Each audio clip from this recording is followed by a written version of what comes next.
You're listening to Heroes in the Moment. What's up, heroes? I'm Michael. And I'm Nathan. Today, latest superhero news, part 7. 7 already. 7 already. But before we get into that, we just want to take a special moment to just thank you guys, because first off, this is our 2-year anniversary of Heroes in the Moment. 2 years? We're celebrating 2 years this month. Well, this end of the month of August. We started in end of August 2020. Yeah, 2020. So we are so very thankful for your listens. Dude.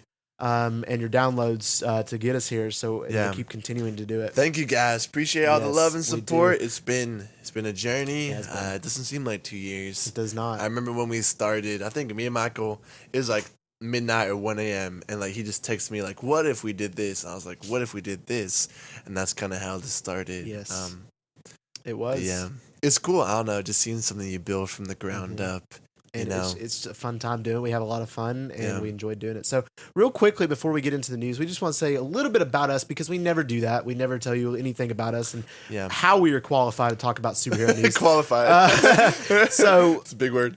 A little bit about us. So superhero-wise, I've loved superheroes ever since I was very young. Yeah. I watched all the old cartoons as a kid. I watched, all the old Avengers, all the old Justice League, the Batman cartoons, everything when I was younger. My first experience, of course, I saw of where Star Wars wise is I've always loved Star Wars since I was young. I saw Revenge of the Sith when I was 3 years old in 2005 in theaters. That's crazy. Don't remember a lot, but vaguely. And then, of course, I started with the MCU in 2008 with Iron Man 1. I didn't see it in theaters because obviously who's going to take a 6-year-old to see Iron Man 1 in theaters? Yeah. But I did watch it later that year in 2008. And I do remember actually watching it for the first time and being amazed. Crazy. And seeing that. And of course, it started, so I'm an OG. I'm an OG of the OGs for the MCU. Oh, wow. I started in the beginning, and I've seen every single MCU movie in theaters minus the 3 Iron Man movies, shockingly enough, him being my favorite. Yeah. I did not see the 3 Iron Man movies in theaters, or Thor the Dark World, or Doctor Strange. And those are the only ones I've not seen in theaters. Every single one of them after that I've seen in theaters. Yeah. So, that was nice, and so I've been a huge fan of that ever since. How about yourself, Nathan? Yeah, so I was a little sheltered growing up. I really didn't have much idea of, I don't know, just comics, of stories. So it all started when I was 10, and I saw Captain America, the first Avenger, the first time. So that's probably why he's my favorite. Like, that was my first introduction. Right. We had the DVD, and we watched it at home. I was like, dude, this movie is so cool. And that was my introduction, at least, into the Marvel world. So from then on, I started to get more involved with it. I started going back, watching cartoons. But I wasn't, truly a huge fan until I met the man, Michael. And he helped me get introduced to a lot of stuff. He put me on a lot of fire stuff, started reading more comics, went back, watched a lot of the older shows. But yeah, basically, it really didn't start. It started when I was 10, but I really started, I guess, not taking it serious, but actually really enjoying and appreciating it when I was in high school. You also, when we first met, you were very into the CW Arrow shows and stuff like that. I know, and looking back, I do regret it now, dude, I love superheroes because of CW. Right. But yeah, the Arrow after Captain America is one of my first favorite characters. And that's kind of, I guess, how I got more into DC, which is sad to say because I wish I would have started with Batman. Yeah. But yeah, that's, I don't know. I guess there's no quote unquote qualified or unqualified. It's just us giving our opinions. That's it. But that's at least how I started out. So at least now y'all know. Yes. So we just want to give you a little bit of insight for that. So now we get into our news. We just want to thank y'all again. Appreciate for that. 2 years. All right. So first off, news-wise, MCU. We got to start off with the MCU-wise. We got MCU to talk about, and then DC to talk about. Not a lot of Star Wars news going on. So those are the 2 big topics to talk about. So first off, MCU-wise. So we've been getting some reports of the Marvels, of course, Captain Marvel 2, suffering poor test screenings. I'm not surprised. I was about to say, that's not really a surprise. No. I think most Marvel fans, seeing the cast, what they kind of wanted to look like, would have told you that same thing. Yeah. I mean, they're trying to make it a musical. Apparently. It's a sequel, but they're throwing in all these characters. Right. It's going to feel more like a joint superhero movie. Yeah. Not in the case like Ragnarok, we had Valkyrie and Hulk. Yeah. It was about Thor versus his sister, dealing with that past. It's going to suck. I really think it will. Yeah, I don't know. I mean, we've seen time and time again, test screenings do say a lot about movies because movies that typically don't have good test screenings aren't good movies. For example, Doctor Strange Multiverse Madness didn't have the best test screenings, and it's, it wasn't as good as it should have been. And but movies like The Batman had amazing test screenings, and it was a really amazing movie. And Morbius, of course. Remember the best test screens when they came out? They literally said, and I quote, "Better than Godfather." Better than The Godfather. I'm not just making that up. That's very true. Better but than Shawshank. It was accurate. Yeah, it was accurate. Very accurate. So, usually test screenings do provide pretty accurate stuff. So seeing they're suffering from the early test screenings is very worrisome, especially since this movie had a lot against it anyway. Considering not a lot of people like the character of Captain Marvel or the first original movie, Captain Marvel. So I don't know how this will go. Makes me nervous to see, but hopefully they'll improve it from those screenings. But we'll see. I mean, and they got characters. As long as they have like a decent plot, and good CGI, it's gonna be like every other recent Marvel movie. Right. Like they had to be trying really, really, really bad to have it do bad at the box office. Like just because it has a Marvel name on it, it's gonna make like like $500-600 million. Yeah. Well, then again, I mean, Captain Marvel, the first Captain Marvel made over $1 billion, which I still don't understand. I think it's just because it was new, first female-led superhero film. Yeah, I will say, like, I do enjoy that film better than most do. Like, I really don't think it's a bad film. I think it's about mid.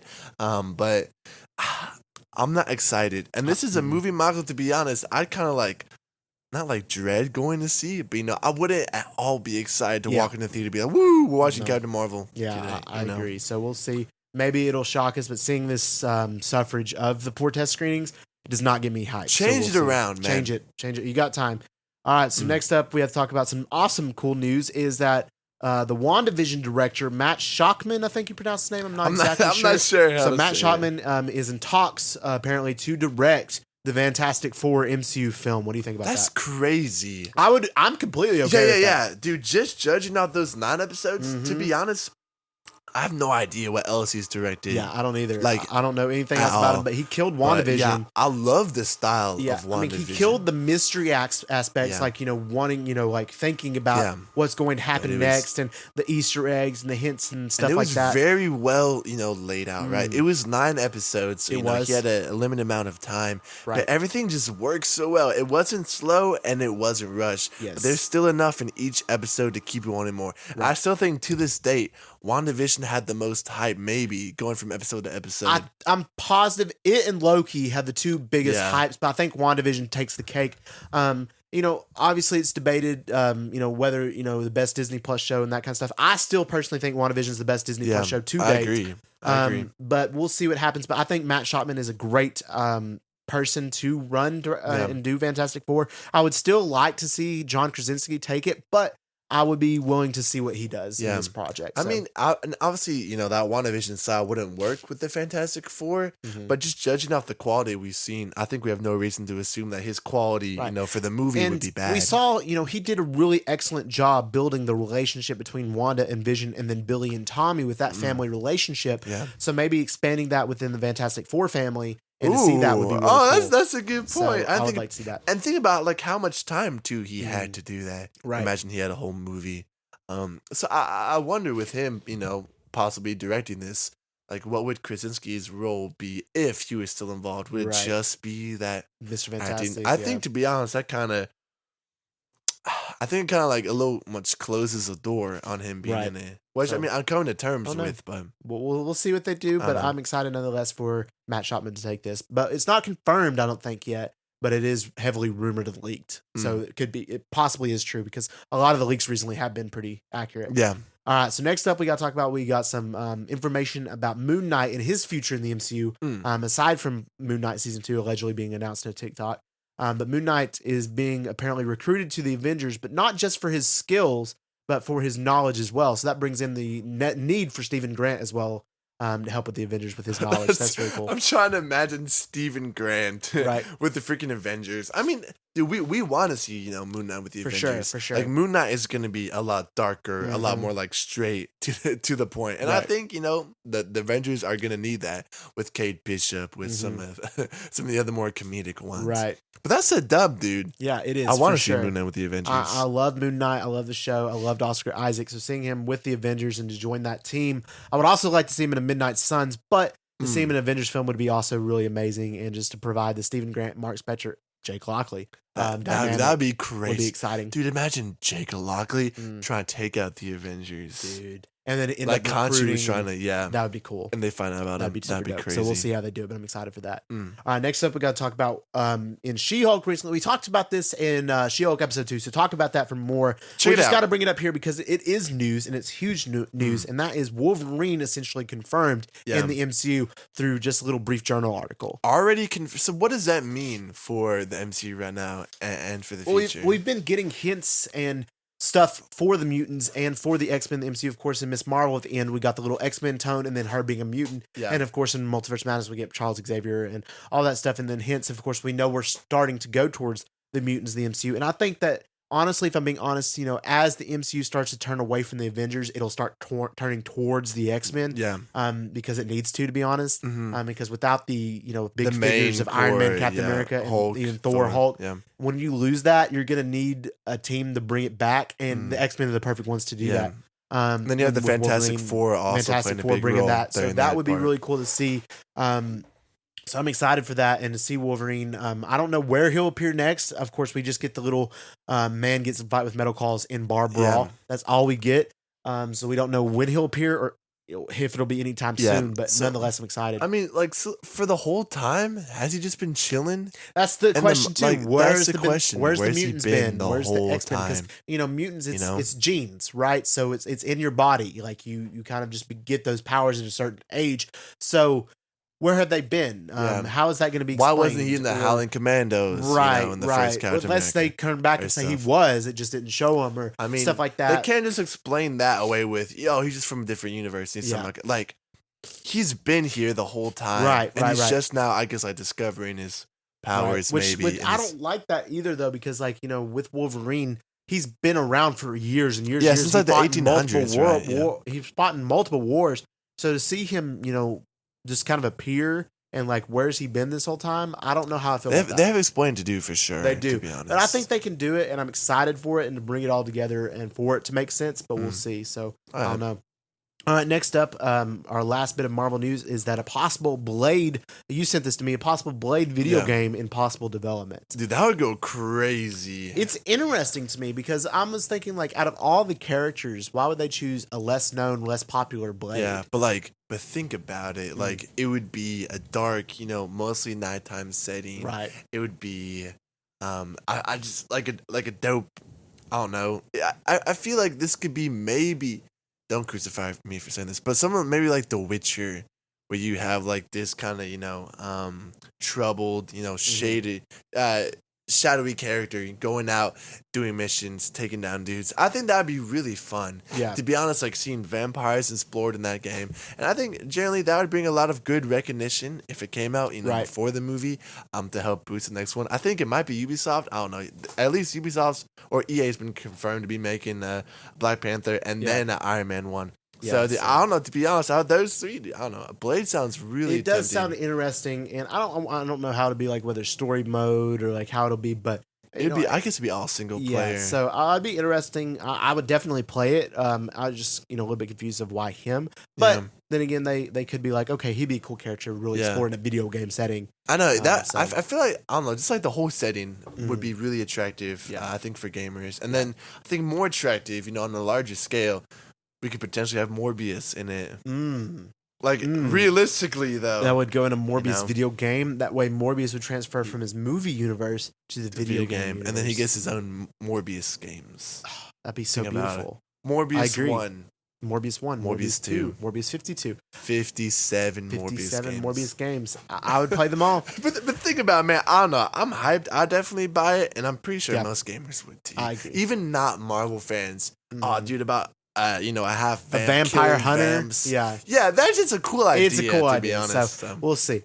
All right, next up, making our transition over from Marvel to DC, and to talk about DC. So DC, of course, is still in the craziness of everything. Yeah. But we have some big news to talk about. First off, the biggest news to talk about is 2 DC films again have been delayed, being Shazam! Fury of the Gods moved from its December release date to the March release date, and then Aquaman: The Lost Kingdom moved from its March release date to I think December of 2023. Dude, that Aquaman hits hard, Okay. dude. This is my thought process, okay? Obviously, I'm not happy about the Shazam one because I think it's stupid that for it to be delayed. Yeah. But the Aquaman one, I agree because I think the pure reason is for Amber Heard to be completely erased from the Cut movie. out of the movie. Yes, and either replaced or rewritten or whatever it needs to be I done. can see that, yeah. I think that's the primary reason of its delay of Aquaman: The Lost Kingdom, and I respect that and why it's delayed for that reason because it needs to be done. She does not need to be in that movie because it's going to hurt that movie if she's in it. Yeah. Nobody's going to watch People it. go boycott that. Yes, for sure. So, but Shazam, I'm guessing the excuse that they're going to use is it doesn't want to go up against Avatar 2, and this is the window to move it. I think that's probably the most valid excuse. I wouldn't want to go against Avatar. I wouldn't either. The sequel to the highest grossing film, right? in history. So obviously, I wouldn't want to go up against it either. But it's still ridiculous to me because they can't use COVID as it's not a valid excuse anymore. Yeah, at people all. are going back in droves, man. Yes. DC and Marvel have single-handedly revived the box office. Yes, like really. So I really don't think that they should necessarily have postponed Shazam. But at the same time, I'm not too mad about it as long as they make it better than it looked in the trailer. We'll see. But I'm not too confident. Like that's not enough time, for them to make the movie better. I feel like that's just 4 months. Morbius got delayed for about that same. It's supposed to come out December, and it ended up coming April or January to April. Originally, Like that. Morbius was supposed to come out in May 2020 or something like that, and then of course it got delayed it got 7 delayed times. the final time From it was only January. January to April. But my point with that is just saying that doesn't mean it's gonna be better. And Right. usually it's not. If it's a longer period, they'll have a little more time to add in some scenes, work on Right. some effects. But to be honest with Shazam, dude, I don't think there's too much they can change. No, so- really, I still think it's gonna be mid. Probably, I don't know, but it could both But ways. Aquaman could be better. With that longer. Aquaman could date. for sure be better. So I hope it benefits from that. All right, next up, another big piece of news is the possible Dan Lin possibly becoming the Kevin Feige of DC. That's huge. That's huge, bro. I think that's in this yesterday or today. I think it was. I think you sent it today, but I knew about it previous. Yeah. Let me read you some of the movies go that for it. Dan Lin has produced. First of all, he produced both of RDJ's Sherlock Holmes movies, which I might say are amazing. Yes. I love those movies. He did both of those. He did the Lego movie, Absolutely goated. which was absolutely goated. Absolutely goated. The Lego Batman movie, Absolutely which was goated. really goated. He did Aladdin 2019, which wasn't goated, but it was still decent. Yeah. He did both It 1 and 2. Yep. I liked 1. I wasn't a huge fan of 2. And then Godzilla vs Kong, and then Haunted Mansion in 2023.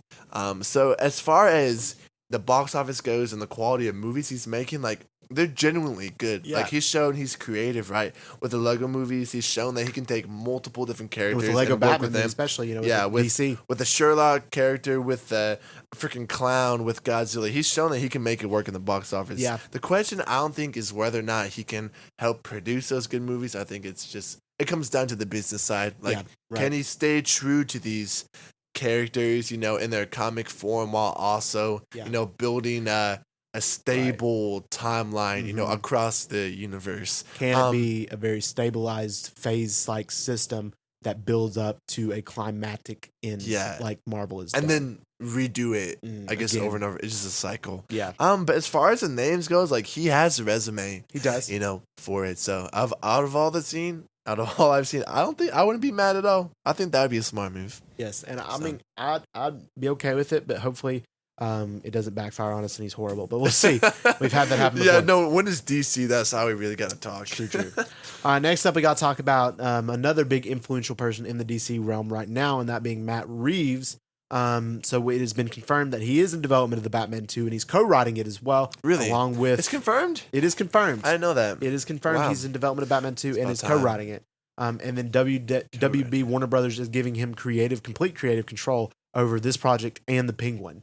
So that's exciting. I mean, listen, anytime it's a good director and you hear the words complete control, that's beautiful. It is Like beautiful that, words. that means no one else is coming in and screwing it up. If Right. it's bad, it's Matt Reeves' fault, and it's not going to be. But I'm excited. It should have been greenlit earlier. Right. I mean, to be honest, something with Matt Reeves and Pattinson should have been greenlit for a trilogy ASAP. Oh, yeah. But that's so cool, dude. More than a trilogy. I'm A really glad to second hear that. trilogy. And I'm really hyped to see that Penguin show, man. I hope think it's that would good. be a huge sleeper. And the Batman 2, hopefully we get Mr. Freeze. I'm calling your name, but we'll see. Mr. Freeze, Lil how they do it. Hush, Lil Maybe Court of Owls. We'll Court see. of But Owls. I love Court of Owls. I'm excited though. Matt Reeves did a great job with the Batman. I absolutely loved that movie. That's one thing that does not hasn't recently biased me. It still holds Yeah, up to that me. movie is I love that movie. the best superhero movie, I'd say, of this year. I Yeah. agree. So I'm excited for more from Matt Reeves because he killed it with the first one. So that's exciting news in and of itself. Mm. All right, other news wise, that pretty much completes it. DC and Marvel wise of this week. Pretty good news. Obviously, biggest takeaways is, of course, don't be in theaters to see Shazam in December because it's not going to be there. Yeah. As well as Aquaman in March because it's not going to be there. So don't do that. And I think all this stuff, just gives us hope. Like, as far as the news goes, I mean, we got hopefully a good director for Fantastic Four, Mhm. for the Batman, a good Right. leader in Dan Lin, and a confirmed Wolverine. Like, this stuff is good. It is. It's not like, by the way, HBO Max is crumbling this week. I know, not Maybe again. Maybe it'll be next week, but But we'll we'll see. see. We'll see. But yeah. it is exciting, and I'm hopeful for the future. And let's see Dan Lin hopefully take it over and do a good job. We'll see.